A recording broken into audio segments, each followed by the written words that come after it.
Welcome to the Nighttime Soul Soothers, where we bring you the most enchanting bedtime stories to help you relax and drift off into a peaceful slumber. In today's video, we present to you the classic fairy tale, Thumbelina by Hans Christian Andersen. This delightful story tells the tale of a tiny girl, no bigger than a thumb, who embarks on a magical adventure filled with wonder and friendship. As you listen to this soothing bedtime story, allow yourself to be transported to a world of enchantment and beauty. The calming ambience of this story will guide you to a place of deep relaxation and tranquility. As the story unfolds, let the gentle rhythm of the narration lull you into a peaceful sleep and allow your dreams to be filled with images of delicate flowers, friendly creatures, and a brave little girl. So, snuggle up in your bed, close your eyes, and let us take you on a journey with Thumbelina. We hope that this enchanting bedtime story will help you drift off into a peaceful slumber and awaken feeling refreshed and rejuvenated. Thumbelina by Hans Christian Andersen.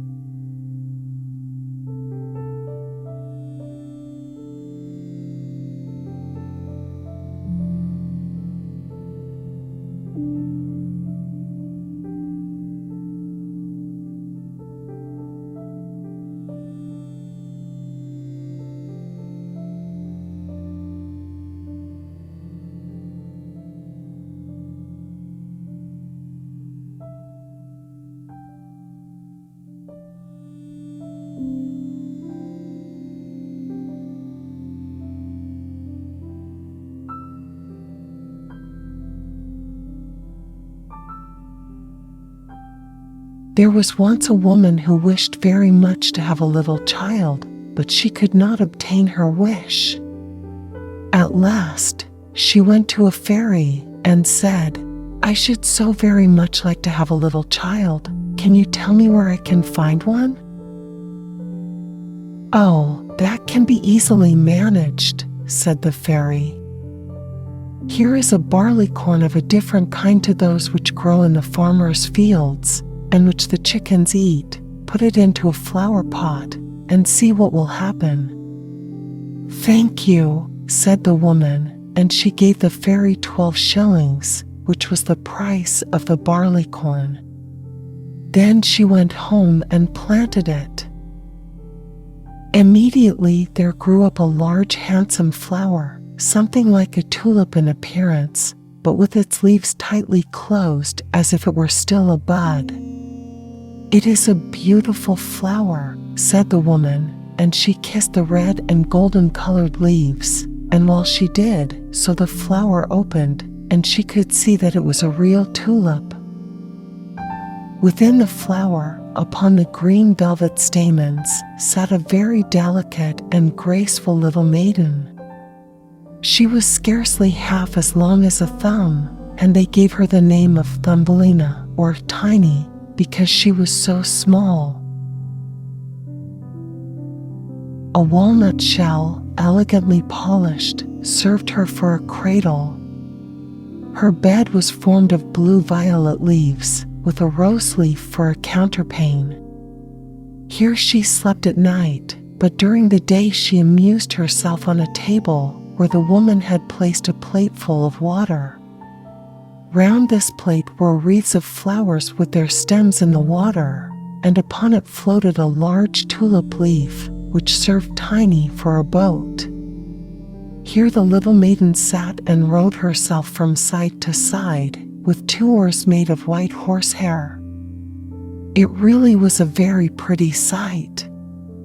Tiny could, also, sing so softly and sweetly that nothing like her singing had ever before been heard. One night, while she lay in her pretty bed, a large, ugly, wet toad crept through a broken pane of glass in the window and leaped right upon the table where Tiny lay sleeping under her rose-leaf quilt.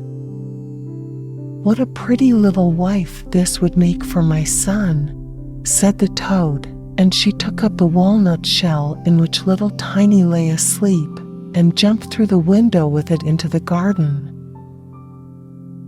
In the swampy margin of a broad stream in the garden lived the toad with her son. He was uglier even than his mother, and when he saw the pretty little maiden in her elegant bed, he could only cry, "Croak, croak, croak." "Don't speak so loud, or she will wake," said the toad, "and then she might run away, for she is as light as swan's down. We will place her on one of the water lily leaves out in the stream. It will be like an island to her.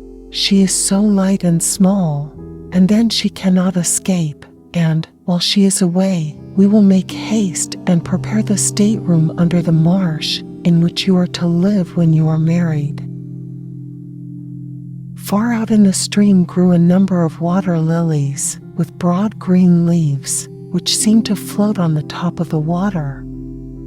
The largest of these leaves appeared farther off than the rest, and the old toad swam out to it with the walnut shell, in which little Tiny lay still asleep.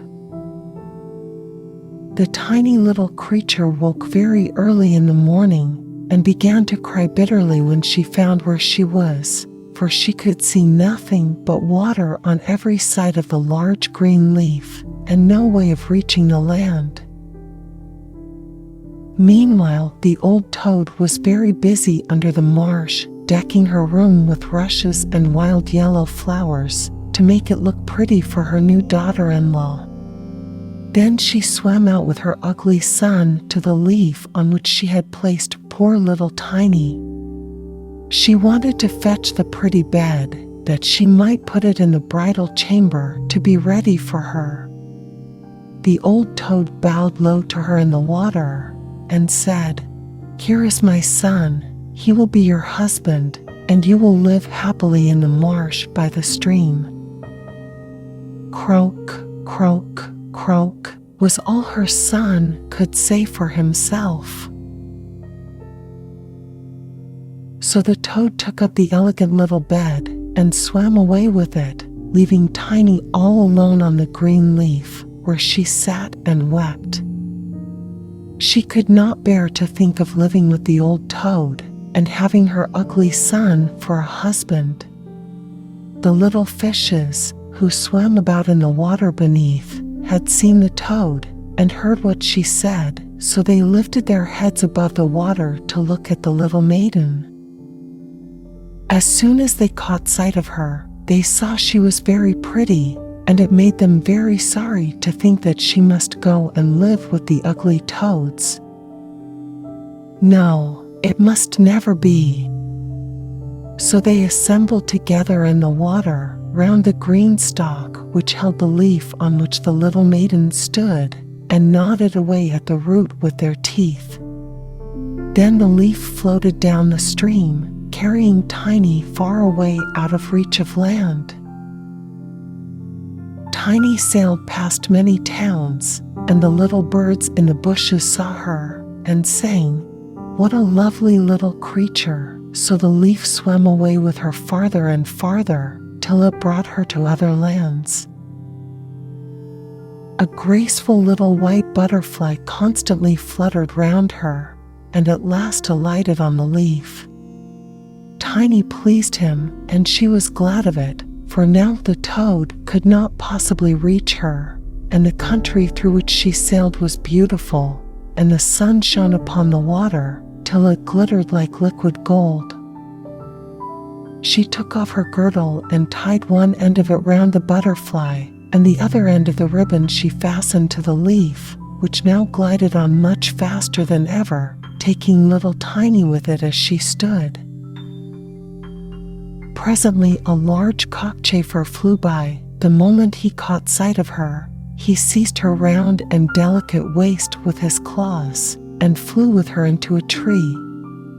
The green leaf floated away on the brook, and the butterfly flew with it, for he was fastened to it, and could not get away. Oh, how frightened little Tiny felt when the cockchafer flew with her to the tree. but especially was she sorry for the beautiful white butterfly which she had fastened to the leaf, for if he could not free himself, he would die of hunger. But the cockchafer did not trouble himself at all about the matter. He seated himself by her side on a large green leaf, gave her some honey from the flowers to eat, and told her she was very pretty, though not in the least like a cockchafer. After a time, all the cockchafers turned up their feelers and said, "She has only 2 legs. How ugly that looks." "She has no feelers," said another. "Her waist is quite slim." "Pooh! She is like a human being." "Oh, she is ugly," said all the lady cockchafers, although Tiny was very pretty. Then the cockchafer who had run away with her believed all the others when they said she was ugly, and would have nothing more to say to her, and told her she might go where she liked. Then he flew down with her from the tree, and placed her on a daisy, and she wept at the thought that she was so ugly that even the cockchafers would have nothing to say to her. And all the while she was really the loveliest creature that one could imagine, and as tender and delicate as a beautiful rose leaf. During the whole summer, poor little Tiny lived quite alone in the wide forest. She wove herself a bed with blades of grass and hung it up under a broad leaf to protect herself from the rain. She sucked the honey from the flowers for food and drank the dew from their leaves every morning. So passed away the summer and the autumn, and then came the winter, the long, cold winter. All the birds who had sung to her so sweetly were flown away, and the trees and the flowers had withered. The large clover leaf under the shelter of which she had lived was now rolled together and shriveled up. Nothing remained but a yellow withered stalk. She felt dreadfully cold, for her clothes were torn, and she was herself so frail and delicate that poor little Tiny was nearly frozen to death. It began to snow too, and the snowflakes, as they fell upon her, were like a whole shovelful falling upon one of us, for we are tall, but she was only an inch high. Then she wrapped herself up in a dry leaf, but it cracked in the middle and could not keep her warm, and she shivered with cold. Near the wood in which she had been living lay a cornfield, but the corn had been cut a long time. Nothing remained but the bare dry stubble standing up out of the frozen ground. It was to her like struggling through a large wood. Oh, how she shivered with the cold! She came at last to the door of a field mouse, who had a little den under the corn stubble. There dwelt the field mouse in warmth and comfort, with a whole roomful of corn, a kitchen, and a beautiful dining room. Poor little Tiny stood before the door just like a little beggar girl, and begged for a small piece of barley corn, for she had been without a morsel to eat for 2 days.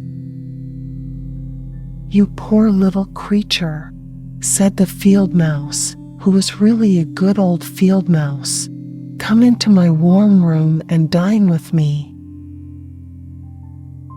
She was very pleased with Tiny, so she said, "You are quite welcome to stay with me all the winter, if you like, but you must keep my rooms clean and neat, and tell me stories, for I shall like to hear them very much."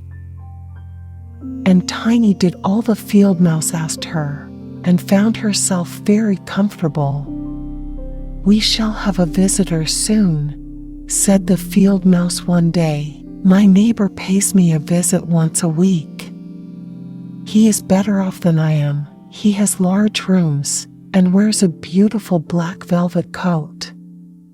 If you could only have him for a husband, you would be well provided for indeed."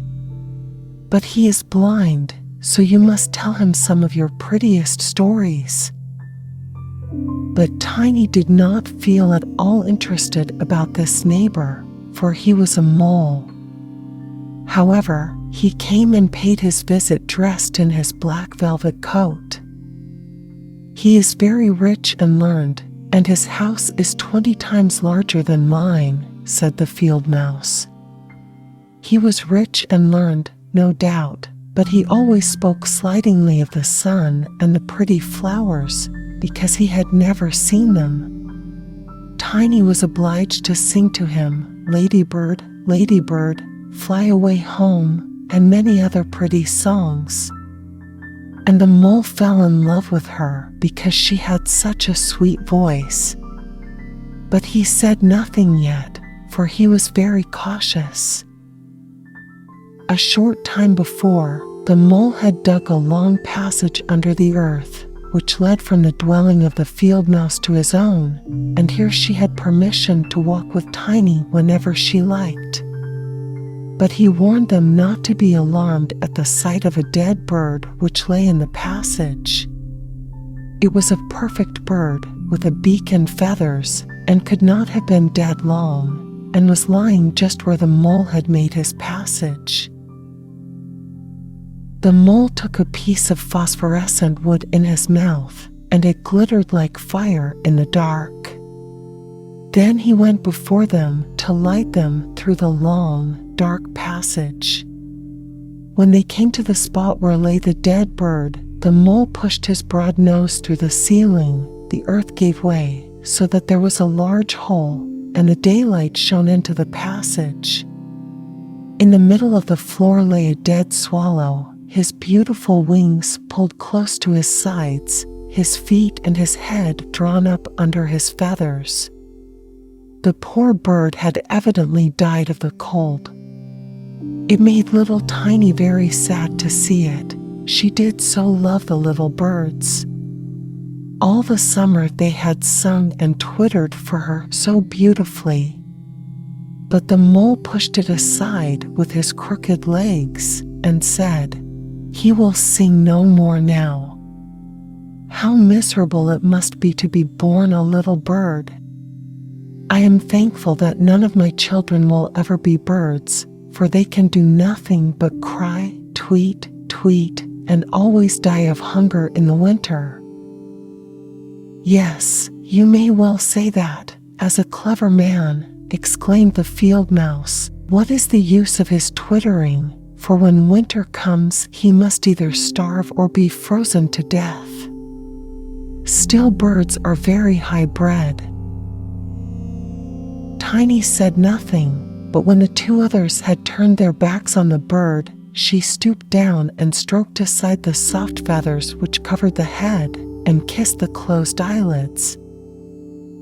"Perhaps this was the one who sang to me so sweetly in the summer," she said, "and how much pleasure it gave me, you dear, pretty bird."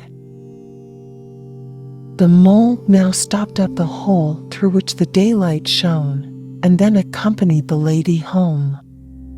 But during the night Tiny could not sleep, so she got out of bed and wove a large, beautiful carpet of hay. Then she carried it to the dead bird and spread it over him, with some down from the flowers which she had found in the field mouse room. It was as soft as wool, and she spread some of it on each side of the bird, so that he might lie warmly in the cold earth. "Farewell, you pretty little bird," said she. "Farewell. Thank you for your delightful singing during the summer, when all the trees were green, and the warm sun shone upon us." Then she laid her head on the bird's breast, but she was alarmed immediately, for it seemed as if something inside the bird went thump, thump. It was the bird's heart. He was not really dead, only benumbed with the cold, and the warmth had restored him to life. In autumn, all the swallows fly away into warm countries, but if one happens to linger, the cold seizes it, it becomes frozen, and falls down as if dead. It remains where it fell, and the cold snow covers it. Tiny trembled very much. She was quite frightened, for the bird was large, a great deal larger than herself. She was only an inch high. But she took courage, laid the wool more thickly over the poor swallow, and then took a leaf which she had used for her own counterpane, and laid it over the head of the poor bird. The next morning she again stole out to see him. He was alive but very weak. He could only open his eyes for a moment to look at Tiny, who stood by holding a piece of decayed wood in her hand, for she had no other lantern. "Thank you, pretty little maiden," said the sick swallow. "I have been so nicely warmed that I shall soon regain my strength and be able to fly about again in the warm sunshine." "Oh," said she, "it is cold out of doors now. It snows and freezes. Stay in your warm bed. I will take care of you." Then she brought the swallow some water in a flower leaf, and after he had drank, he told her that he had wounded one of his wings in a thorn bush, and could not fly as fast as the others, who were soon far away on their journey to warm countries. Then at last he had fallen to the earth, and could remember no more, nor how he came to be where she had found him. The whole winter the swallow remained underground, and Tiny nursed him with care and love. Neither the mole nor the field mouse knew anything about it, for they did not like swallows. Very soon the springtime came, and the sun warmed the earth. Then the swallow bade farewell to Tiny, and she opened the hole in the ceiling which the mole had made. The sun shone in upon them so beautifully that the swallow asked her if she would go with him. She could sit on his back, he said, and he would fly away with her into the green woods. But Tiny knew it would make the field mouse very grieved if she left her in that manner, so she said, "No, I cannot." "Farewell, then, farewell, you good, pretty little maiden," said the swallow, and he flew out into the sunshine. Tiny looked after him, and the tears rose in her eyes.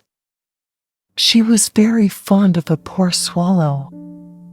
"Tweet, tweet," sang the bird as he flew out into the green woods, and Tiny felt very sad. She was not allowed to go out into the warm sunshine. The corn which had been sown in the field over the house of the field mouse had grown up high into the air, and formed a thick wood to Tiny, who was only an inch in height. "You are going to be married, Tiny," said the field mouse.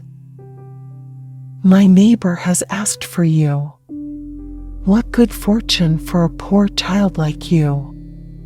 Now we will prepare your wedding clothes. They must be both woolen and linen. Nothing must be wanting when you are the mole's wife." Tiny had to turn the spindle, and the field mouse hired 4 spiders, who were to weave day and night. Every evening the mole visited her, and was continually speaking of the time when the summer would be over. Then he would keep his wedding day with Tiny, but now the heat of the sun was so great that it burned the earth, and made it quite hard, like a stone.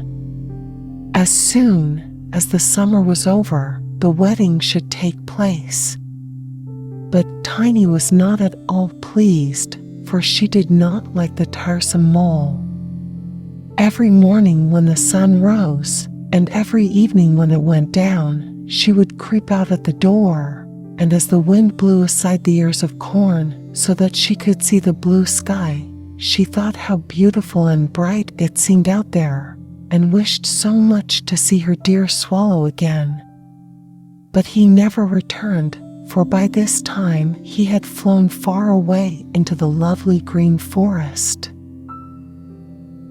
When autumn arrived, Tiny had her outfit quite ready, and the field mouse said to her, "In 4 weeks, the wedding must take place." Then Tiny wept and said she would not marry the disagreeable mole. "Nonsense," replied the field mouse. "Now don't be obstinate, or I shall bite you with my white teeth. He is a very handsome mole. The queen herself does not wear more beautiful velvets and furs. His kitchen and cellars are quite full. You ought to be very thankful for such good fortune." So the wedding day was fixed, on which the mole was to fetch Tiny away to live with him, deep under the earth, and never again to see the warm sun, because he did not like it. The poor child was very unhappy at the thought of saying farewell to the beautiful sun, and as the field mouse had given her permission to stand at the door, she went to look at it once more. "Farewell, bright sun," she cried, stretching out her arm towards it, and then she walked a short distance from the house, for the corn had been cut, and only the dry stubble remained in the fields. "Farewell, farewell," she repeated, twining her arm round a little red flower that grew just by her side. "Greet the little swallow from me, if you should see him again." Tweet, tweet, sounded over her head suddenly. She looked up, and there was the swallow himself flying close by. As soon as he spied Tiny, he was delighted, and then she told him how unwilling she felt to marry the ugly mole, and to live always beneath the earth, and never to see the bright sun any more. And as she told him, she wept. "Cold winter is coming," said the swallow, "and I am going to fly away into warmer countries. Will you go with me? You can sit on my back and fasten yourself on with your sash. Then we can fly away from the ugly mole and his gloomy rooms, far away over the mountains into warmer countries where the sun shines more brightly than here, where it is always summer and the flowers bloom in greater beauty. Fly now with me, dear little Tiny. You saved my life when I lay frozen in that dark passage." "Yes, I will go with you," said Tiny. And she seated herself on the bird's back, with her feet on his outstretched wings, and tied her girdle to one of his strongest feathers.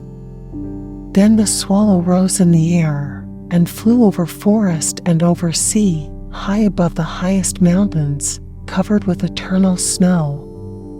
Tiny would have been frozen in the cold air, but she crept under the bird's warm feathers, keeping her little head uncovered, so that she might admire the beautiful lands over which they passed.